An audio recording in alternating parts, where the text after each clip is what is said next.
le dernier sermon du prophète Mohammed, paix et salut sur lui. Peu de temps avant sa mort, et alors qu'il faisait le pèlerinage à la Mecque, le prophète Mohammed, paix et salut sur lui, a prononcé un sermon qui allait par la suite être connu sous le nom de « dernier sermon du prophète ».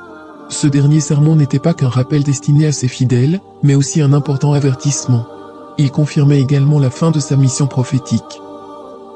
Le prophète Mohammed, paix et salut sur lui, a prononcé son dernier sermon au cours du pèlerinage de l'an 632, au 9e jour du mois de Dhul-Hijjah, qui est le 12e mois du calendrier lunaire.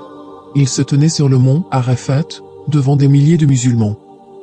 Après avoir loué et remercié Dieu, le prophète, paix et salut sur lui, a déclaré : Ô peuple, écoutez-moi attentivement, car je ne sais pas si, après cette année-ci, je serai encore parmi vous.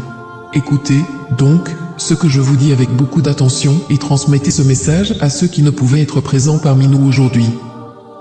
Ô peuple, tout comme vous considérez ce mois, ce jour, cette cité comme sacrée, considérez aussi la vie et les biens de chaque musulman comme sacrés. Retournez à leurs légitimes propriétaires les biens qui vous ont été confiés. Ne blessez personne afin que personne ne puisse vous blesser.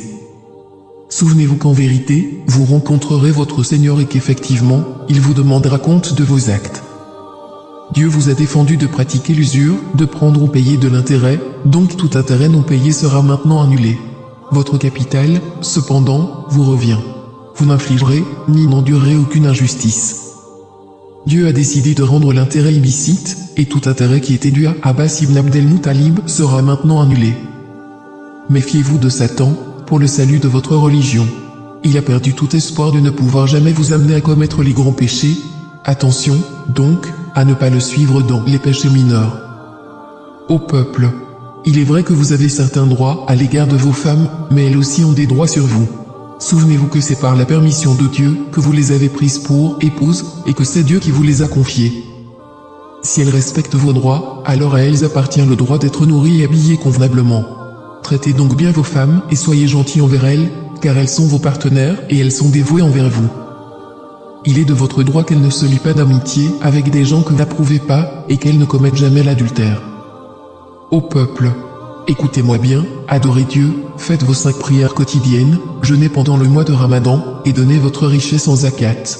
Accomplissez le pèlerinage si vous en avez les moyens. Toute l'humanité descend d'Adam et Ève. Un arabe n'est point supérieur à un non-arabe, et un non-arabe n'est point supérieur à un arabe, et les blancs ne sont point supérieurs aux noirs, de même que les noirs ne sont point supérieurs aux blancs. Aucune personne n'est supérieure à une autre, si ce n'est en piété et en bonnes actions. Vous savez que chaque musulman est le frère de tous les autres musulmans. Vous êtes tous égaux. Vous n'avez aucun droit sur les biens appartenant à l'un de vos frères, à moins qu'on ne vous ait fait un don librement et de plein gré. Par conséquent, ne soyez pas injustes les uns envers les autres. Souvenez-vous, un jour vous vous présenterez devant Dieu et répondrez de vos actes.